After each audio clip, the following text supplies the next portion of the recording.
Toutes les personnes qui rentrent dans ta réalité ont un message à te faire passer. Lorsque tu as l'habitude de rencontrer des personnes qui sont émotionnellement indisponibles, que ce soit des hommes ou des femmes, il faut comprendre que nous attirons à nous des personnes qui vont réaffirmer ce qu'on pense de manière subconsciente, de ce qui se passe en fait dans notre subconscient. Lorsque tu as des croyances limitantes, des croyances en fait où tu penses que par exemple tes besoins ou tes émotions ne sont pas dignes d'être entendues, ne sont pas plus importants que ça, qui ne méritent pas d'être considérés. Pareil, lorsque tu penses que tes besoins sont too much, que tes émotions, tes sentiments sont too much, que tu as l'impression de déranger les autres juste par ta présence, c'est-à-dire que vraiment tu n'es pas à l'aise avec qui tu es et surtout avec les autres, voilà, tu te fais petite, et bien forcément tu vas attirer des hommes ou des femmes qui sont émotionnellement indisponibles puisque ça correspond tout à fait à tes croyances subconscientes. Est-ce que tu penses au plus profond de toi que tes émotions sont valides, que tes désirs sont valables? C'est-à-dire que tu n'es pas en train de justifier tes désirs, tu assumes clairement ce que tu veux, peu importe de ce que peuvent penser les gens, hein. C'est-à-dire que si tu veux un provider qui est émotionnellement stable, qui est financièrement stable, qui a les capacités pour prendre soin de toi, ben, t'es pas là en train de justifier ton désir. Moi, je veux un provider, point.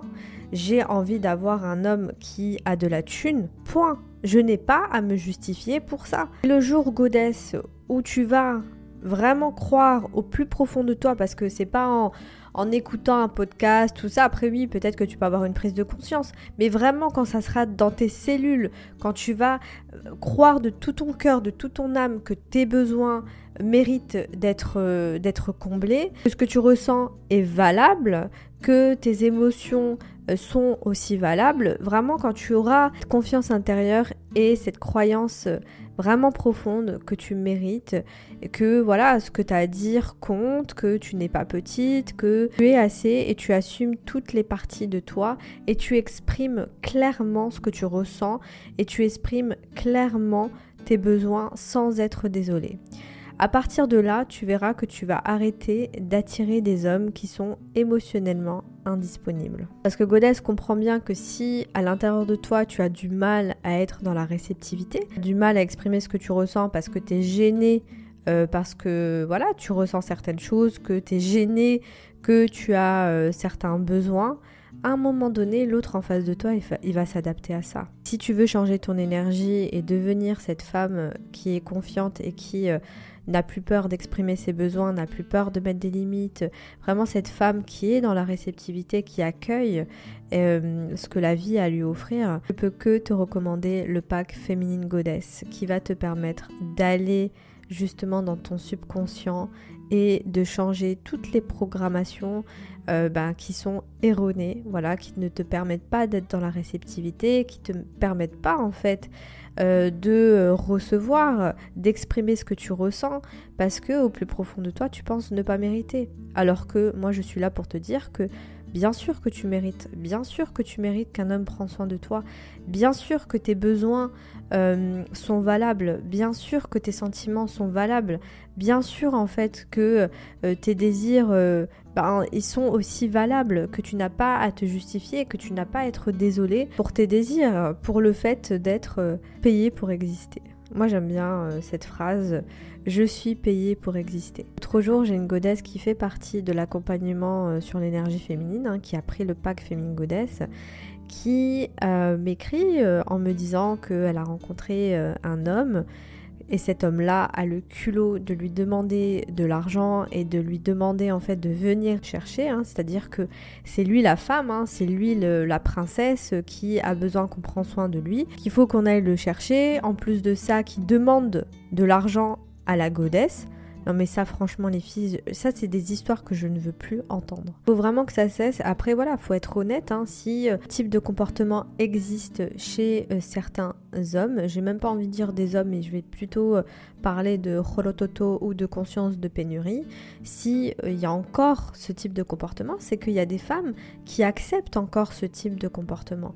Et tant qu'il y aura des femmes qui auront l'énergie de je ne suis pas assez, l'énergie de très dans l'énergie masculine, besoin de contrôle, etc., qui pensent ne pas mériter qu'on prenne soin d'elles, à un moment donné, il y aura toujours ce type de comportement. Donc pour revenir à la goddess, elle m'écrit, elle me dit, c'est grâce à ton programme que je n'autorise plus ça dans ma vie.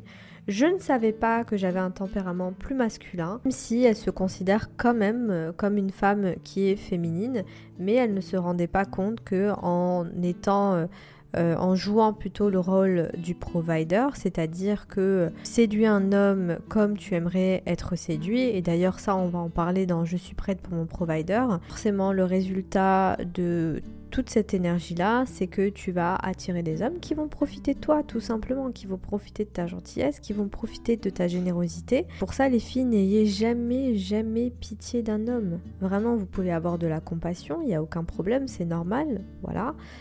On aime son prochain, mais n'ayez jamais pitié pour un homme puisque vous l'émasculez en ayant pitié de lui.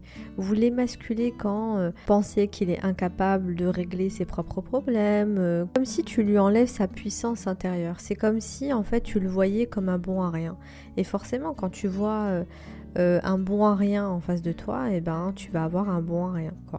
Voilà, tu vas avoir un homme qui va tout le temps compter sur toi, qui ne va pas jouer son rôle d'homme, etc. Enfin, bref, inintéressant. Voilà, toi, t'as pas besoin de ça. Toi, tu veux un provider, un mec qui est intéressant et avec qui tu te sens en sécurité, puisque nous, les femmes, on a besoin de ça.